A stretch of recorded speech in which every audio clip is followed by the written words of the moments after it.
my name is Rob Acox. Most of you know me through the Safety Committee or as the husband of Jessica, our Director of Religious Exploration. Happy Father's Day to all the dads, and happy Father's Day to all those who have dads, and to anyone who does any fathering. Today we are talking about Father's Day, masculine archetypes, and sacred masculinity. This topic is near and dear to me as I am the father of 4. I have 2 girls with my wife Jessica. Those are Jetta and Jade, who you see almost every Sunday. The other 2, Katie and Conlon, are from my first marriage. Both of them are adults, living their own lives out in the world and doing the best they can. Both pairs of my kids have experienced a different version of me as I have grown, matured, and been present in different ways. Being a dad is both the greatest joy of my life and the greatest challenge I have ever faced, and I wouldn't have it any other way. Every day I feel lucky to have the honor of being a dad. My dad was born in 1922. He was of what is now considered the greatest generation. He worked on a ranch and was an honest-to-goodness cowboy. That's him you see on the front of the programs right there. And he was a young man. Yep. He was a veteran of World War II and as a combat engineer opened the beaches for the infantry during D-Day. He was a welder for the Union Pacific Railroad. He had a love of the outdoors, and some of my favorite memories of him was us in the woods on a crisp fall day, hunting, or on the lake casting a line for bass. I had a tumultuous relationship with him. He was about as traditionally masculine as they come. I'm the youngest son of his 3rd marriage, born later in both my parents' lives. My dad was from a generation that had a less modern set of rules regarding masculinity and fatherhood, and with that, he was very flawed. In addition, my twin brother was lost in a drowning accident when we were toddlers. I can't even begin to understand how that may have influenced his ability to cope as a father. Despite this, he did the best he could, although not always in the healthiest of ways. I carry that baggage of those flaws, and I constantly work to both leave it behind me and do my best to avoid putting it onto my own children. As a gender, men have committed atrocities against each other, against women and children, and against ourselves for millennia. We can't do the topic justice without acknowledging the past and the present of such things. Talking about these things is a little like handling plutonium. It could easily go wrong. Like you, I wade through the entanglement of those issues, uncertain of how to right the wrongs or tread more easily on a path that most of us don't know how to rechart. But what does it mean to be a father, to be masculine in contemporary times, to travel the path of the sacred masculine and honor the archetypes as we do so? Being a father is more than just a biological function of procreation. It is a sacred journey, one that should not be undertaken lightly, and that hopefully lasts a lifetime. But fathering comes in many forms, as does masculinity.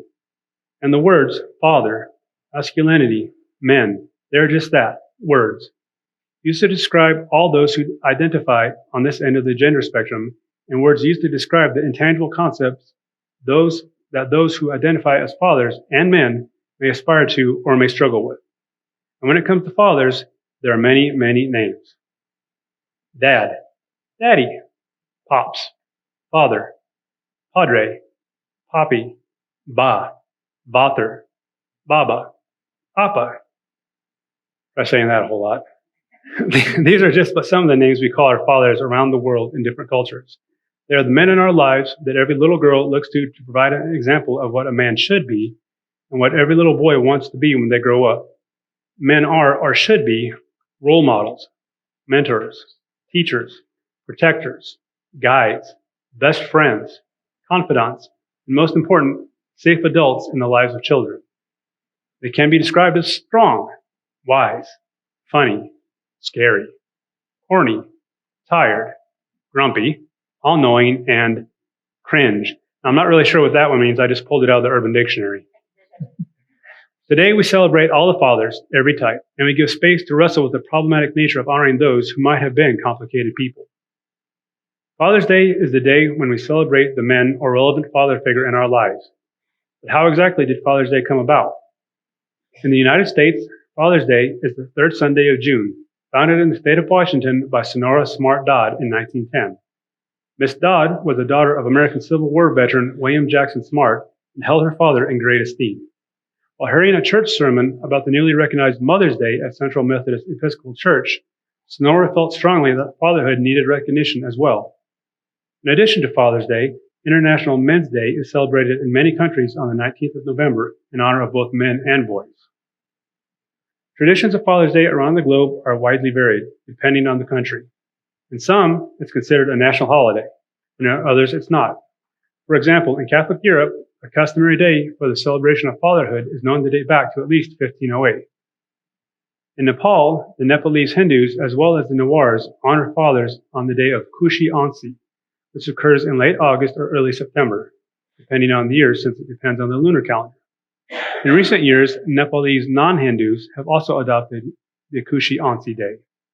Children worship their father on this day, put tika on his forehead, and give him sweets, delicacies, and gifts as a part of celebration. In return, the father blesses good fortune to his children. On the new moon, Amavasya, it is traditional to pay respect to one's deceased father. In Thailand, Father's Day is observed on the 5th of December, the birthday of the late King Rama IX. As well as Mother's Day, they are both national public holidays in Thailand. People in Thai culture traditionally celebrate by giving their father or grandfather a canna flower, which is considered a masculine flower. However, this tradition is dwindling. In Germany, Father's Day, Vatertag, is celebrated differently from other parts of the world. It is always celebrated on Ascension Day, the Thursday 40 days after Easter, which is a federal holiday. Regionally, it is also called Gentleman's Day or Herrentag. It is a tradition for groups of males, young and old, but usually excluding pre-teenage boys, to do a hiking tour with one or more smaller wagons, Bollerwagen, pulled by manpower. And the wagons are wine or beer bottles, according to the region, and traditional regional food, Hosmannskost. Many men use this holiday as an opportunity to get drunk.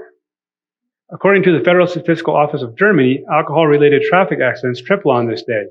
And I wonder why that is. In Greece, Father's Day is officially celebrated on the third Sunday of June. The SYGAPA Association, which supports the needs of divorced fathers, raises awareness and advocates for the father's role in society, and also organizes various events on the day across the country. And in Canada, Father's Day is celebrated on the third Sunday of June and is not a public holiday. Father's Day typically involves spending time with one's father or the father figure in one's life. Small family gatherings and the giving of gifts may be part of the festivities organized for Father's Day. In the United States, we celebrate in as many different ways as there are dads and honor the role of the father with food, drink, cards, and gifts. But while we celebrate men as fathers, our culture is also beginning to grapple with the damaging social norms we have both accepted and expected for millennia regarding men and dads. We're speaking up and setting boundaries for men. We're talking about the systemic issues that families, organizations, and work environments are entrenched in. Men are definitely being told how not to be, which is good, but it's easier said than done. As men, we may have grown up being told to man up, be strong, don't cry. We might have been told it's wrong to be vulnerable and weak. We aren't given room to be emotional, and so for some of us, any emotions we have must be pushed down and often resurface in dysfunctional ways. It's definitely time for a new paradigm, new expectations, and new archetypes. Personally, I cannot think of anything more masculine than a man who is emotionally intelligent and who is brave enough to communicate his emotions in a healthy and respectful way. A man who is willing to put himself out there and, more importantly, have other men in his life who are equally emotionally intelligent to hold his space, hear him out, and not think less of him for doing so. Jungian psychologist Robert Moore argues that masculinity is made up of four archetypal male energies which serve different purposes, and all men, whether born in the US, Canada, Nepal, Japan, or Africa, are born with these archetypal energies. According to Moore, these four masculine archetypes are king, warrior, magician, and lover. Moore argues that the four archetypal male energies serve different purposes, and that to become a complete man, a man must work to develop all four archetypes. The result of striving to fulfill each archetype leads to a confident whole man. Moore says that each of the archetypes powers up at a certain phase in a man's life. The lover is usually the first archetype to develop in a man. The king archetype is usually the last and is the culmination of the other archetypes. Each archetype holds different attributes. The lover is the archetype of emotion, feeling, idealism, and sensuality. The warrior is aggressive, purposeful, mindful, skillful, adaptable, loyal, disciplined, and stoic. The magician is intellectually curious, the holder of hidden knowledge, a master of technology, reflective, reticent, an alchemist of life, and a spiritual mediator. The king is centered, decisive, lives with integrity, protects his realm, provides order, creates and inspires others, and leaves a legacy. Another set of archetypes from a pagan's perspective, and the archetypes I prefer, are striker, father, and lord of the earth. The striker is a hero and warrior. The father is a representative of the sun, or of all that the sun represents to men. The lord of the earth is the patron of the tribe and of the people, representing the spirit of the working man from shepherds and stock breeders to farmers, artisans, and merchants. Another way to view these is in the same way we view the feminine, which views a woman's phases of life as maiden, mother, crone. Masculine phases of life could be viewed as youth, warrior or hunter, and sage. While these archetypes provide insight into potential experiences throughout a lifetime, and most attributes are worthy of aspiration, to say that a man is not complete unless he experiences and powers up each one is limiting. What if I don't ever become a holder of hidden knowledge, or a master of technology? What if I struggle with emotion or decisiveness? We may benefit from identifying with one or all of these archetypes, but saying that we must fulfill them all in order to be whole is potentially just as damaging as saying, boys don't cry. This brings us to the subject of toxic masculinity. The American Psychological Association defines toxic masculinity as a cultural concept of manliness that is socially maladaptive or harmful to mental health, aggression, stoicism, strength, virility, and dominance. To me, each of these traits can have positive, valuable expressions by men or women. Only one trait from that list stands out as exclusively negative: dominance. Dominance necessarily involves the subjugation of others. If you are dominant, someone else is subservient. If you are controlling, someone else is controlled. The other traits, in their combination and in their unhealthy adaptations, contribute to the toxicity that persists within our patriarchal culture. So then, what is the opposite of toxic? Aristotle's concept of the golden mean tells us that there is balance and moderation between deficiency and excess, strength without dominance, leadership without force, ambition over greed or sloth, courage over cowardice or rashness, and so on. How does this apply to now, and what is the solution? I say the answer is found in vulnerability. Being vulnerable requires more courage and confidence than any other trait.